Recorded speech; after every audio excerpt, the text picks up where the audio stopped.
plus largement des intrants Ça n'a pas de agricoles. poids de bras. Question financière dans un premier À temps, votre puisque avis, derrière, pourquoi la situation de l'élection du président La Macron est distribution assez... agricole se prépare.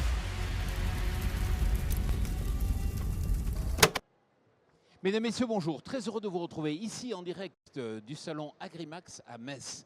Alors, pourquoi l'agriculture manque-t-elle tant de salariés? Est-ce que ce que le monde agricole met en place comme technique, comme méthode, comme façon d'attirer les jeunes, ça ne marche pas? Et pourquoi? Ou est-ce que simplement, les salariés n'ont plus envie de travailler dans l'agriculture? Et de façon peut-être plus générale, est-ce qu'ils ont moins envie de travailler qu'avant?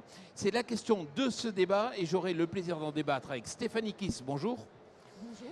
Vous êtes présidente de la commission formation professionnelle de la région Grand Est. À vos côtés, Michael Jacquemin, bonjour. Bonjour. Agriculteur, vice-président de la PECITA, notamment. Oui. Voilà. À ma gauche, donc, Christine Clodon, bonjour. Bonjour. Vous êtes directrice de la communication de la FNSEA. Et à vos côtés, Laurent Payat, bonjour. Bonjour. Président de la NEFA. Michael Jacquemin, la première question, ils sont où les salariés? Ils ne veulent pas travailler dans l'agriculture ou quoi? Qu'est-ce qui se passe? Oui, en agriculture, on a des difficultés à recruter. Alors, il ne faut pas se contenter de ça, mais a priori, c'est toutes les corporations confondues. Donc, il y a une vraie problématique, c'est où sont globalement les personnes qui sont théoriquement à la recherche de travail. Alors, d'où vient le problème? C'est ça le problème, mais on va aller plus loin. Il y a un problème de mobilisation aujourd'hui dans le secteur agricole comme ailleurs. Ça ne sert à rien de faire des opérations. Alors, dans ce cas-là, on part battu. Non, il faut continuer ce travail de sensibilisation, de mobilisation, de communication, travailler sur l'attractivité et travailler sur la mobilité. Parce que la plupart des demandeurs d'emploi, les personnes qui sont à la recherche d'emploi, chez Pôle emploi entre autres, ces gens ne sont pas forcément mobiles. Et nos entreprises, nos exploitations agricoles, elles ne sont pas desservies par les transports en commun. Ça, c'est une vraie problématique. Ce que je vois, c'est que vous organisez des formations, elles sont attrayantes et pourtant, au final, vous avez peu de personnes qui viennent. Même problématique, la difficulté sur la mobilité. Donc il y a un gros travail qui doit être mené sur la mobilité pour nous aider, nous, à retrouver des candidats à la formation et qui demain seront des candidats sur nos entreprises. Ça, c'est une question pour Stéphanie. La mobilité au sein de la région, c'est important pour aller chercher de l'emploi ou se former? Tout à fait, c'est très important et d'ailleurs la région a quelques réponses à ce sujet-là puisque on a à la fois une aide pour le transport mais aussi une aide à l'hébergement. On essaie d'accompagner aussi les organismes de formation qui peuvent aller vers des modalités pédagogiques un peu différentes et puis peut-être faire de la formation hybride avec du distanciel. Et on a lancé un appel de manifestation d'intérêt qui s'appelle Mon véhicule pour l'emploi. Donc la région va soutenir des projets qui permettront de mettre à disposition à la fois de personnes en insertion ou de stagiaires de la formation sur des métiers en tension, des véhicules dits propres. Et donc là, on attend que les projets sur les territoires puissent être acceptés. Donc vous êtes en phase avec Michael quelque part. Vous dites, depuis 2-3 ans, on a senti que la mobilité, c'est un vrai frein. C'est pas le seul. On se rend compte aujourd'hui qu'il y a des métiers qui sont en tension. Il y a des métiers qui étaient déjà en tension. L'agriculture a toujours été un secteur en tension au même titre que la restauration et d'autres. Maintenant, le post-crise nous amène, on constate effectivement que tous les secteurs sont en tension. Et il y a un changement de paradigme qui est générationnel, il y a un changement de paradigme. On a évoqué, on a travaillé longuement ce matin sur la question de qualité de vie au travail, parce qu'aujourd'hui, il faut attirer les nouveaux salariés, attirer les jeunes vers des métiers, les rendre plus attractifs, ce qui n'était pas forcément vrai hier. On a un taux de chômage qui a baissé, on n'est pas au plein emploi non plus. Un taux de chômage qui a baissé, il y a une inadéquation effective entre certains niveaux de salariés, enfin de demandeurs d'emploi et les postes qui sont proposés. Donc on essaye de coudre tous ensemble, de travailler tous ensemble pour mettre en place des dispositifs qui répondent au mieux à toutes ces questions-là. Christine, au sein de la FNSEA, vous avez misé sur le Tour de France. Expliquez-moi. Effectivement, nous aussi, on change de paradigme dans la communication. Il faut parler bien près du micro. Puisqu'effectivement, la problématique de l'attractivité, de la visibilité des métiers, elle se pose depuis quelques années. On a travaillé régulièrement sur des campagnes qui étaient sporadiques, qui étaient sur les médias traditionnels. Là, on change de braquet, change de paradigme et on change de site puisqu'on s'associe au Tour de France, dont on connaît la notoriété, notamment sur le public des 15-24 ans qu'on veut toucher.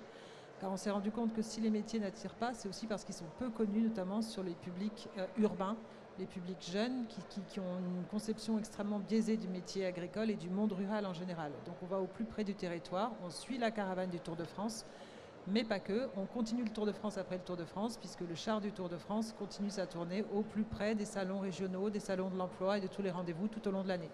Image biaisée, ça veut dire quoi? C'est une image en fait qui est associée à une certaine imagerie traditionnelle du monde agricole qu'on connaît peu. On a une image un peu idéalisée de la ferme comme étant un petit décor et une campagne qui est bienveillante et souriante. On n'est pas dans une image d'une petite entreprise qui fait vivre les territoires. Les citadins sont sur un concept aussi dicté par les nouvelles modes, notamment alimentaires, la question du bien-être animal, de la consommation de viande, des conditions de production, les images qui sont souvent propagées par des activistes d'un métier qui pollue, qui dérange, qui est dans un système de valeurs passées, alors que c'est tout le contraire. Et comme on ne connaît pas, on a tendance à rejeter ces métiers. Et ce qui est paradoxal, j'ai l'impression depuis le Covid que l'image de l'agriculture, elle est positive, c'est-à-dire le retour à la terre, le retour dans les zones rurales, aujourd'hui c'est plutôt fun pour des jeunes. Alors la question de la pandémie a été un premier jalon. La crise actuelle avec les pénuries qui s'annoncent remontre plusieurs choses, notamment que les métiers agricoles sont essentiels, ils ont du sens. Ils ont été les métiers de la deuxième ligne pendant le confinement. Ils étaient juste derrière les gens qui nous soignaient. Les fermes ne sont pas fermées pendant le confinement. On a continué à nourrir la France et on a commencé à bien voir cette notion de souveraineté alimentaire. Mais ce n'est pas la seule notion, puisque là, on voit émerger la notion de souveraineté énergétique et de contribution des agriculteurs à autre chose qu'une vocation alimentaire, c'est-à-dire une contribution à des énergies renouvelables et donc un autre type de mission pour les agriculteurs. Tout ça, ça donne un nouveau prisme sur le territoire rural, sur les métiers et sur la capacité qu'ont les agriculteurs à fournir autre chose que simplement le pain et le blé et le lait qu'on a quotidien. Laurent Paillat, moi je vois le monde agricole qui se démène depuis des années, je dirais presque des décennies, à essayer de communiquer, de changer l'image du monde agricole. Des communications, il y en a eu plein. Est-ce que vous constatez une amélioration ou l'inverse? Alors juste, je vais faire un peu d'histoire. Mais pas trop quand même. Sorti de la guerre, on avait faim, il fallait des paysans. Les paysans ont oublié de dire qu'ils avaient le plus beau métier du monde. Covid, on a faim et on redevient le plus beau métier du monde. C'est pas compliqué, c'est le cycle de l'histoire fait que. Donc aujourd'hui, il faut qu'on rebondisse sur cette faim, sur cette envie de manger du produit local, du produit bien fait. On a une des agricultures les plus sécurisées au monde. Et donc, à nous maintenant de le montrer qu'on est en pleine nature, qu'on est moderne, que l'on est la fatigue physique a quand même relativement disparu par la technologie. Donc on a un métier que l'on peut aujourd'hui appréhender avec des congés, avec une vie de week-end, avec une vie de famille, enfin tout ce qui fait un métier agréable. Mais dans le fond, est-ce qu'il y a une amélioration ou pas? Est-ce que vous voyez plus de candidats ou pas plus? Alors on a une amélioration du nombre de candidats qui viennent en formation dans le milieu agricole, c'est certain, mais là aussi, les choses changent. C'est qu'ils ne viennent pas forcément chercher uniquement de la formation initiale en salle de classe, ils viennent sous la forme apprentissage où ils vont être aussi à l'extérieur et appréhender le geste. En classe, on faisait marcher le cerveau et la force de l'agriculture, c'est qu'on a les mains qui fonctionnent avec le cerveau. Et on a des métiers en or parce qu'il faut que les deux fonctionnent ensemble et l'apprentissage est un de ces éléments. J'ai l'impression que depuis des années, on fait des campagnes de communication, on demande aux directrices et aux directeurs de com justement de penser, et on les a, ces campagnes de communication, elles sont belles, elles ont fonctionné, mais que peut-être le problème vient d'ailleurs. Par exemple, la mobilité qui a été identifiée, peut-être aussi la source. Est-ce qu'il ne faut pas aller chercher dans les jeux vidéo, par exemple, les futurs salariés de l'agriculture? Moi, je pense que la communication, quand elle est vraiment bien implantée sur le territoire, elle fonctionne. On a deux exemples. Le ministère de l'Agriculture a investi quand même de manière considérable sur l'aventure du vivant. L'année qui a suivi, on a augmenté le nombre de jeunes qui ont intégré les écoles d'agriculture. Ça, c'est du factuel. Ensuite, on a une stratégie gouvernementale, mais aussi de la profession agricole, de mettre l'accent sur l'alternance. On a augmenté de manière considérable, de mémoire 30%, le nombre de contrats d'alternance en 2021. Donc là, on est sur du factuel, comme quoi la communication fonctionne. Et moi, je suis plein d'espoir vis-à-vis de la communication qui a été mise en œuvre par la FNSEA. C'est un travail sur 3 ans, tout au long de l'année. Et le Tour de France, même si c'est une semaine par an ou 15 jours par an, et ben là, on va avoir un fil rouge tout au long de l'année. Donc ça, cette stratégie, moi, je pense que c'est la bonne. Il ne faut pas lâcher. Et puis ensuite, oui, les jeunes, on peut les attirer de différentes manières. Le jeu vidéo, ça a été identifié. Il y a eu des essais de fait vis-à-vis de Farming Simulator. Donc un dispositif Farming Reality qui a été mis en œuvre. Ça fonctionne. Les jeunes sont très sensibles. Et là, on est sur une autre cible. Et notre relais, nos relais, ce sont les influenceurs. Stervio et compagnie. Christine, vous savez justement faire un bilan de la campagne 2022 avec le Tour de France? Ou c'est trop tôt? Non, on a pu le faire, notamment sur les indicateurs que nous donnent les réseaux sociaux, en tout cas sur nos fils d'actualité FNSEA. On a noté qu'on est 2 fois plus performant que la période la plus performante de l'année pour nous, qui est le Salon de l'agriculture. Donc on a déjà doublé nos chiffres, les indicateurs sont tous au vert. Les retours du public sur le bord de la route étaient extrêmement enthousiastes. Le mot agriculteur a été scandé des centaines de fois. On a aussi beaucoup de messages des agriculteurs eux-mêmes, donc c'est plutôt encourageant. La presse, notamment la PQR, la presse quotidienne régionale, s'en est vraiment saisie. On a un livre de presse qui, dès le premier exercice, nous montre qu'il y a une véritable affinité. On a un journaliste qui a suivi une étape. On a eu véritablement de bons échos et des titres toujours élogieux.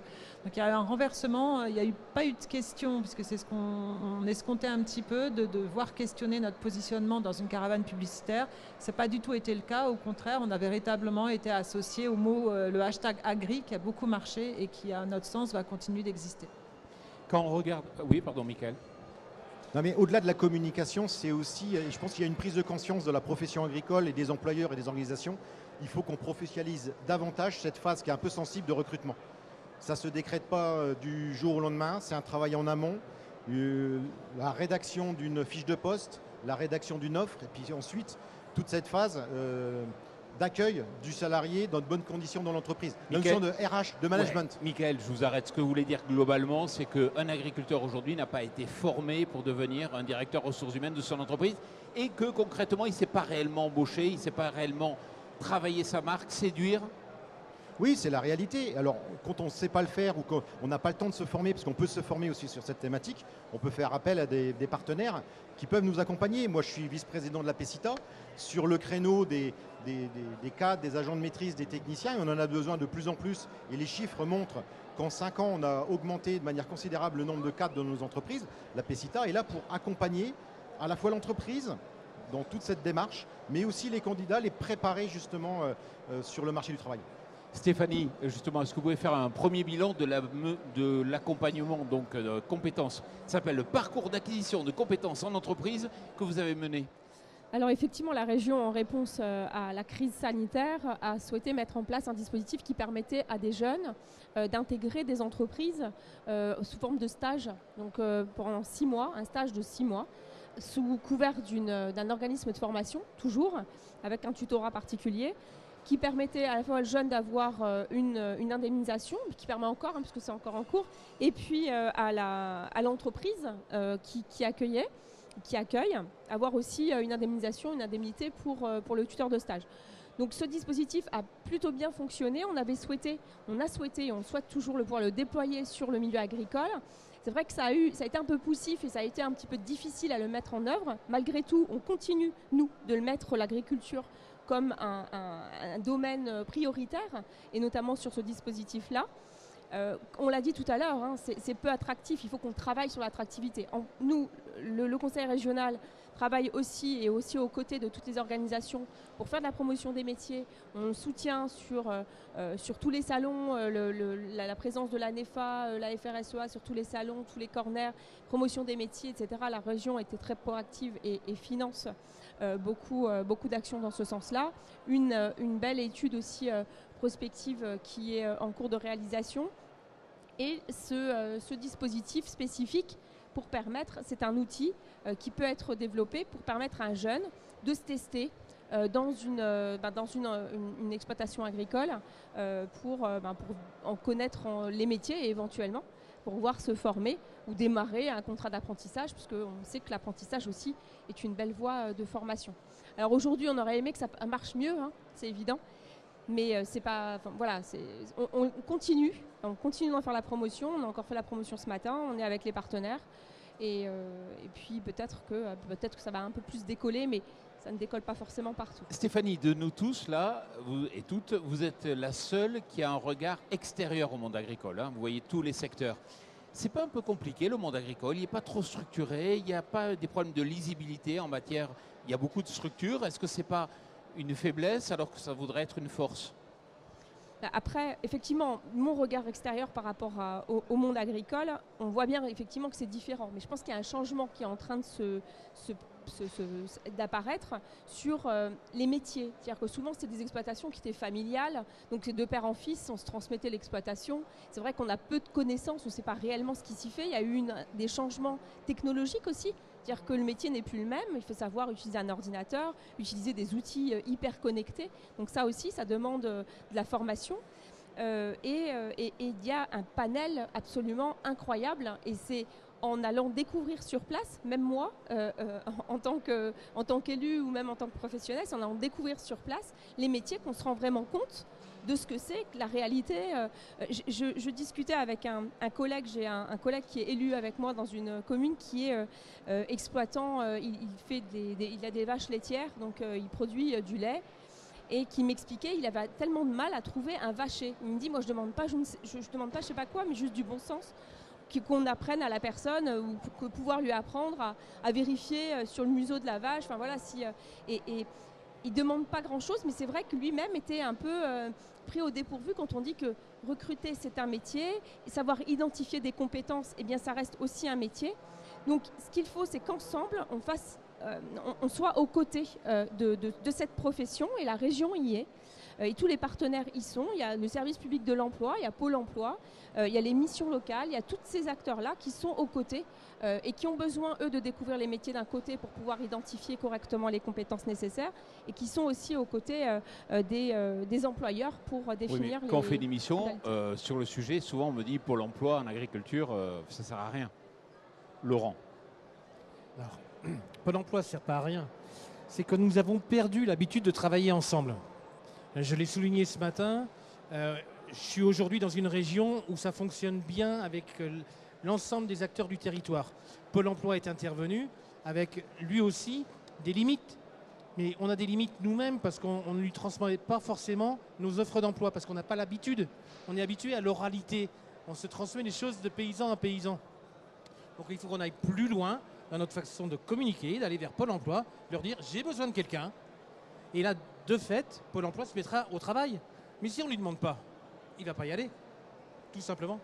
On a fait une émission au Sommet de l'Élevage où on a demandé à un jeune donc, de quartier qui accompagnait justement des jeunes de quartier à faire 20 km pour aller découvrir des fermes. Et le contact était fabuleux, enfin très très positif.